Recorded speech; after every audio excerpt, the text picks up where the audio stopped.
کرام، یہ جو زندگی ہے یہ دارالعمل ہے، عمل کے لیے ہم کو یہاں بھیجا گیا ہے،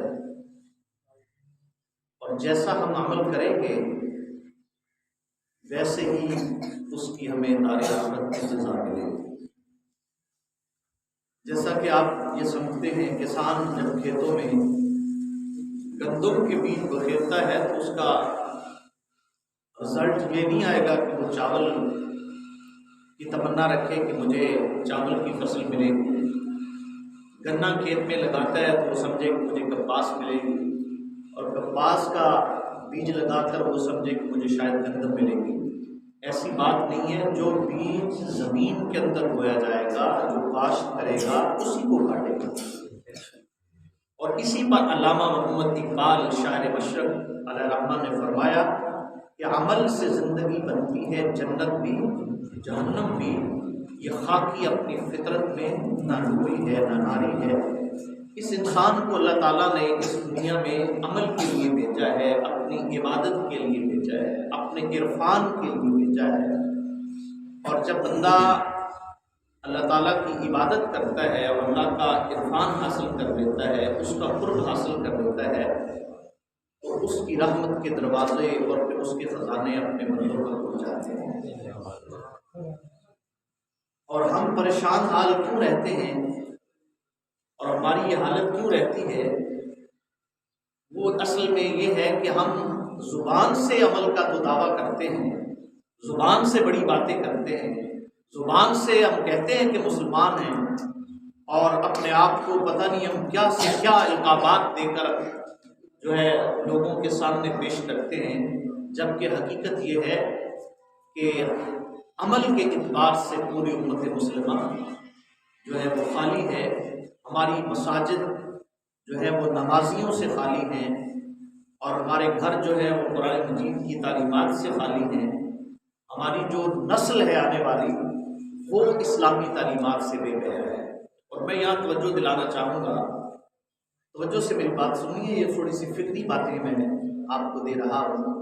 ہمارا حال یہ ہے، جب ہم اسکول میں کالج میں بچوں کو بھیجتے ہیں تو والدین بچوں کو اچھا لباس دیتے ہیں، اور خود ان کا جو ان کے شوز ہیں، جوتے ہیں، وہ پالش کر کے ان کو دیتے ہیں، اور والد خود بائک پہ جا کر اپنے بیٹے کو اسکول کے دروازے پہ چھوڑتا ہے۔ رکشے پہ لے جانے کا آنے کا انتظام کیا جاتا ہے، وینوں کے انتظام کیے جاتے ہیں۔ ابھی اسکول میں چھٹی کا ٹائم نہیں ہوتا تو آدھا گھنٹہ پہلے جا کے والدین کھڑے ہوتے ہیں اپنے بچے کو واپس گھر میں لے آنے کے لیے۔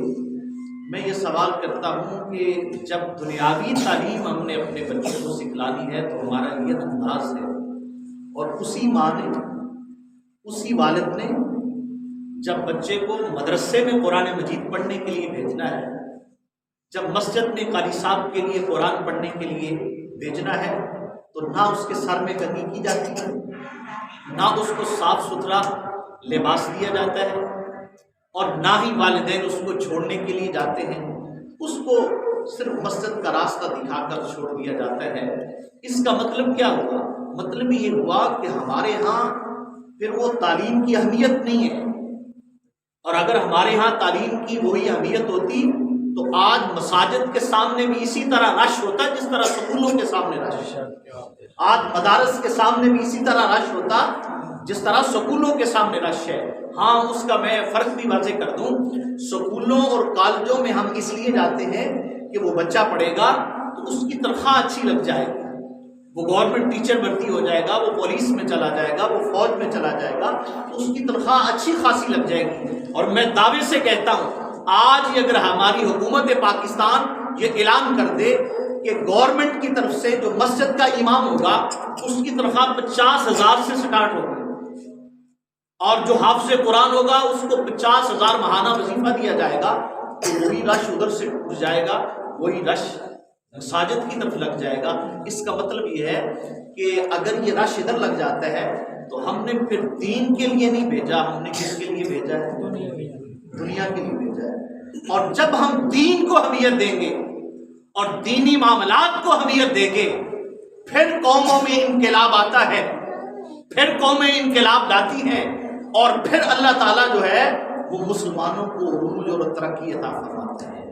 آئیے اس حوالے سے میں آپ کو یہ بات تو میں نے تربیت کے طور پر کی ہے، لیکن کاش کہ آج ہمارا ذہن اور ہماری سوچ جو ہے وہ جس طرح ہم اسلام پہ پیدا ہوئے تھے تو ہمارے دائیں کان میں اذان پڑی گئی تھی، بائیں کان میں تکبیر کری گئی تھی، جب فوت ہوتے ہیں تو اسی اسلام کے مطابق کاش یہ 60-70 سال کی درمیان والی جو زندگی ہے وہ بھی اللہ تعالیٰ میں اسلام کے مطابق گزارنے کی۔ مولانا روم علیہ رحمت فرماتے ہیں کہ مجنو لیلا کو ملنے کے لیے نا اس کے شہر کی طرف روانہ ہوا۔ یہ بات بڑی توجہ طلب ہے۔ تو مجنو جب لیلا کو ملنے کے لیے، چونکہ یہ داستان بڑی مشہور ہے کہ وہ لیلا سے بڑی محبت کرتا تھا،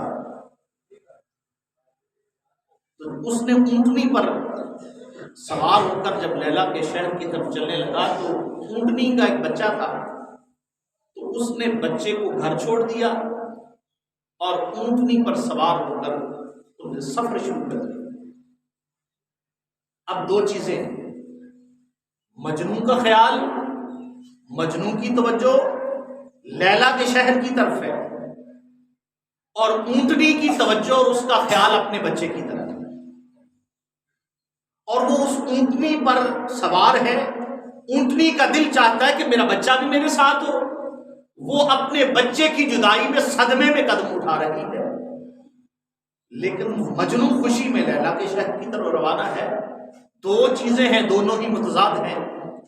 اب اونٹنی جب دیکھتی کہ مجنون جو ہے وہ سفر سے غافل ہو چکا ہے، وہ لیلا کی محبت اور عشق میں جو غافل ہے، تو اونٹنی مجنون کی اس حالت کو دیکھ کر واپس اپنے بچے کی طرف، واپس اپنے مکان کی طرف جانا شروع کر دیا۔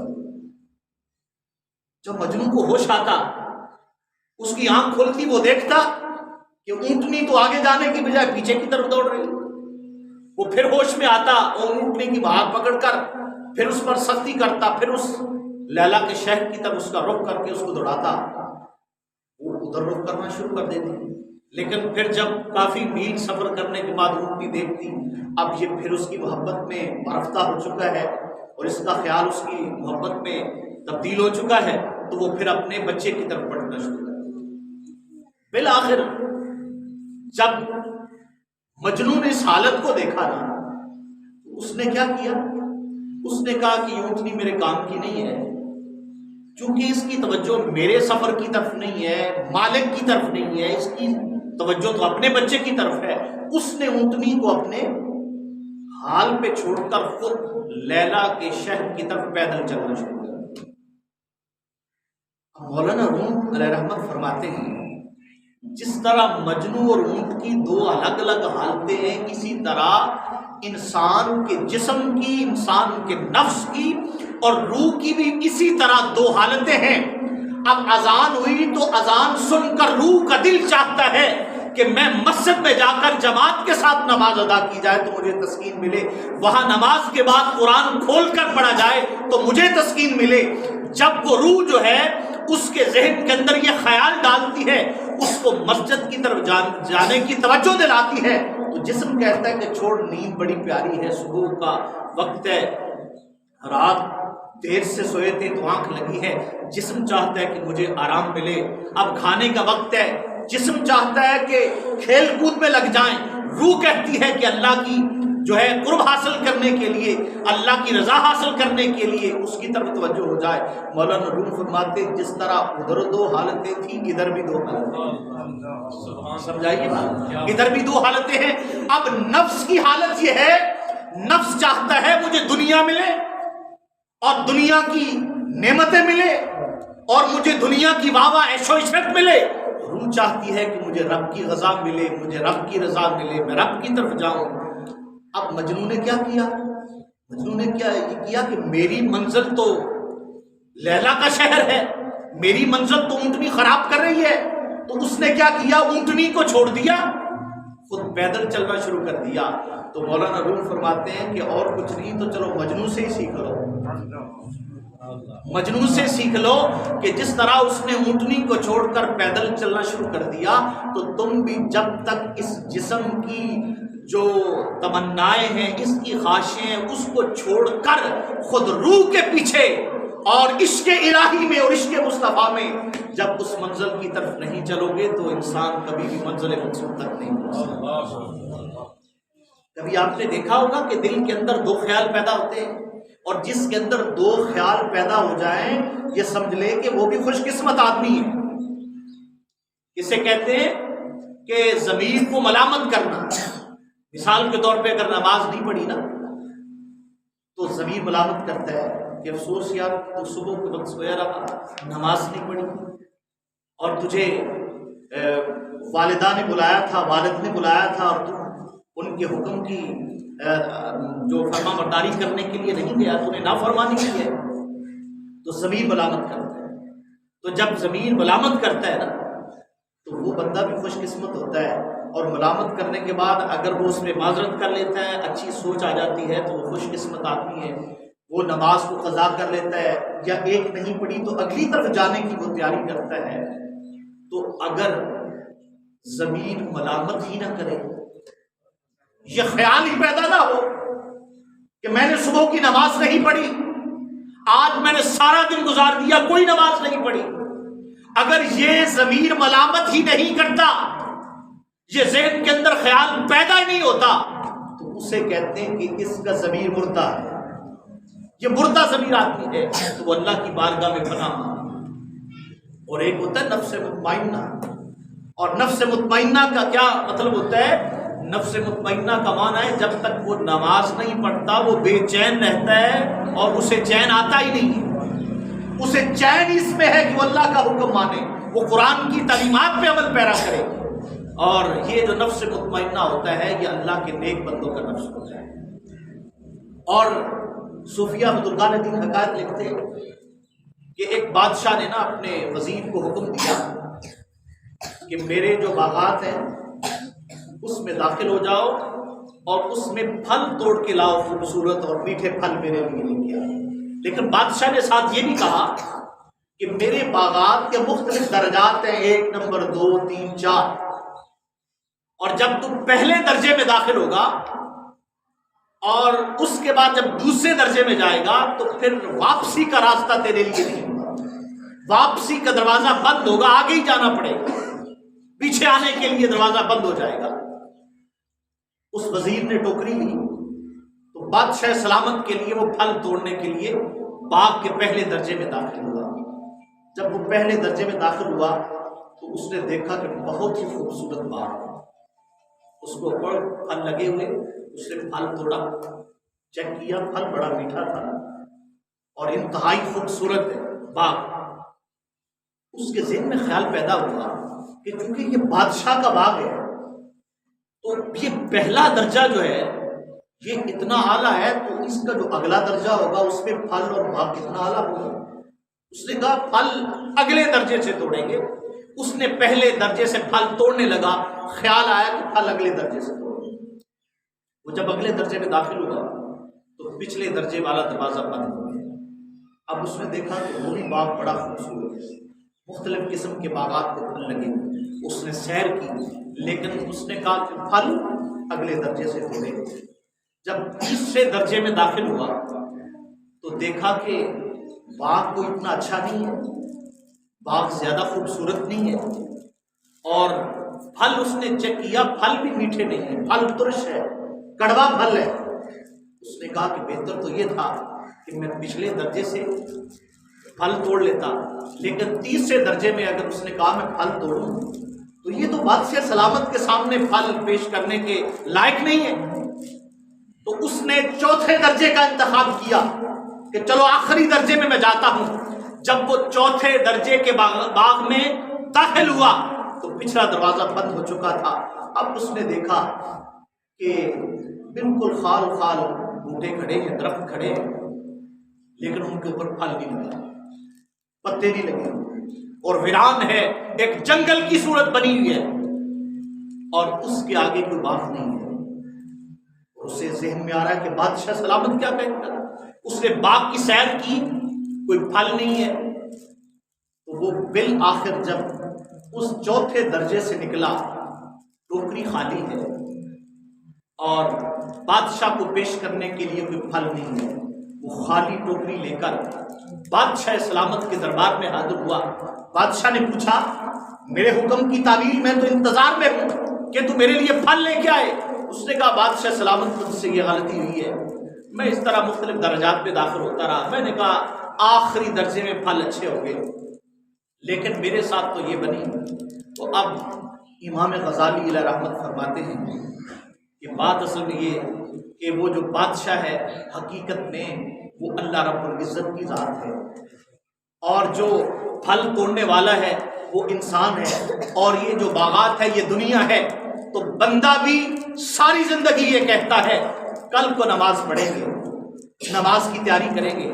نوجوان سوچتے ہیں بڑی زندگی پڑی ابھی عمل کے لیے، تو ساری زندگی یہ سوچتے اگلے سال یہ تہیا کر لیں گے اچھے کام کے، اور پھر دن آئے گا، صبح کا دن آئے گا تو اچھے کام کریں گے. بالآخر خالی ٹوکری لے کر قبر کی طرف چلا جاتا ہے. اور جب یہ سوال ہوتا ہے من ربوں کا، بتا تیرا رب کون ہے، ما دینوں کا، تیرا دین کیا ہے، ما کنت تقول فی حق ھذا الرجل، سامنے تاجدار کائنات تشریف فرما ہوتے ہیں. وہ پوچھتا ہے بتا ان کے بارے میں کیا کہا کرتا تھا. تو اب وہ سوالات کی طرف دیکھتا ہے، پھر اس خالی ٹوکری کی طرف دیکھتا ہے کہ میرے پلے تو کچھ ہے. یہ امام غزالی علیہ رحمت نے بڑی پیاری مثال دی ہے. مجھے بتائیے کہ کیا یہ ہم پر فٹ ہوتی ہے؟ آج معاشرے کی یہی حالت نہیں. اذان کی صدا دی جاتی ہے، سوائے امام کے اور چند بزرگ آدمیوں کے جو گھر سے فارغ ہوتے ہیں، یا ایک دو نوجوان جن کو اللہ نے توفیق دی ہوتی ہے، ان کے علاوہ مسجد میں اللہ کی بارگاہ میں کوئی سجدہ کرنے والا نہیں ہوتا. مساجد پڑی ہیں. قرآن مجید ایک آئین کی صورت میں، ایک دستور کی صورت میں ہمارے پاس یہ قرآن مجید موجود ہے. اور میں آخر میں ختم شریف آ چکا ہے، یہ ہماری مجبوری ہوتی ہے بات کریں، اور ورنہ ہمارے ضمیر بھی ہمیں ملامت کہتے رہتے ہیں کہ اگر ہم حق بات نہ کریں. آج اگر ہم امت مسلمہ کی اس رسوائی کو دیکھیں، آج ہم امت مسلمہ کی حالت کو دیکھیں کہ ایک غیر مذہب آدمی، ایک یہودی، پوری 57 اسلامی ممالک کے سربراہان کے سامنے، امت مسلمہ کے سامنے، کعبہ کے متولیوں کے سامنے، محمد عربی کا کلمہ پڑھنے والوں کے سامنے، محمد عربی پر جان قربان کرنے والے کے جو دعوے دار ہیں ان کے سامنے اللہ کی کتاب قرآن کو سامنے جلاتا ہے. پولیس اس کے سامنے موجود ہوتی ہے، اس کی عوام اس کے سامنے موجود ہے. سویڈن ملک ہے، اس حکومت کی سرپرستی میں وہ اللہ کی اس قرآن کو، جو اس دنیا کائنات میں سب سے بلند ترین اور عظمت والی کتاب ہے، اس کو جلایا جاتا ہے. اور پھر وہ ہرزہ سرائی کرتے ہیں، وہ مذاق اڑاتے ہیں یہ ان کے مسلمانوں کی کتاب ہم نے جلائی ہے. دیکھتے ہیں کیا رد عمل آتا ہے. کوئی رد عمل نہیں آتا، کوئی مؤثر جواب نہیں آتا. پوری امت مسلمہ تماشا بن کر وہ دیکھ رہی ہے. مجھے بتاؤ پھر اللہ کی طرف سے رحمت ہے؟ کیا اللہ رحمت بھیجے گا؟ اور پھر یہ جو دعائیں کی جاتی ہیں، دعائیں کی جاتی ہیں یا اللہ کشمیر کو فتح کر. مجھے بتاؤ 77 سال ہو گئے دعائیں ہوتے ہوئے، تو پھر کشمیر فتح ہو جانا چاہیے. عراق کو فتح نصیب ہونی تھی. کتنے سال ہو گئے فلسطین کے لیے دعائیں کرتے رہے کہ یا اللہ ان کو آزادی عطا فرما. کس کے لیے نئی دعائیں کرتی امت مسلمہ؟ کعبہ میں دعائیں، گنبد خضرا پہ دعائیں ہیں.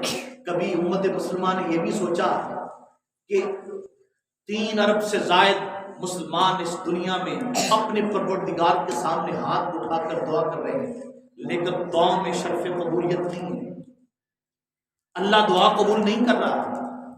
اس کا مطلب یہ ہے کہ اگر دعاؤں سے کشمیر فتح ہونا ہوتا نا، یا دعاؤں سے یہ سارے کام کرنے ہوتے، تو میرے آقا بھی پھر مدینہ طیبہ میں بیٹھ کر فرما دیتے کہ بدر میں 1000 کفار ابو جہل کی قیادت میں آ چکا ہے، یا اللہ ان کو نیست و نابود کر دے، تو پھر میرے آقا تلوار لے کر میدان بدر میں نہ جاتے، میرے آقا تلوار لے کر احد میں نہ جاتے، میرے آقا خود اپنے پیٹ پہ پتھر باندھ کر جنگ خندق کے لیے آپ خندق نہ کھودتے، میرے آقا خیبر تک نہ جاتے، میرے آقا روم کی سرحدوں تک خود نہ جاتے، میرے آقا کی زندگی میں 80 جنگیں لڑی گئی، خود میرے آقا 27 غزوات میں تلواریں لے کر سامنے ہیں۔ کیا وجہ ہے؟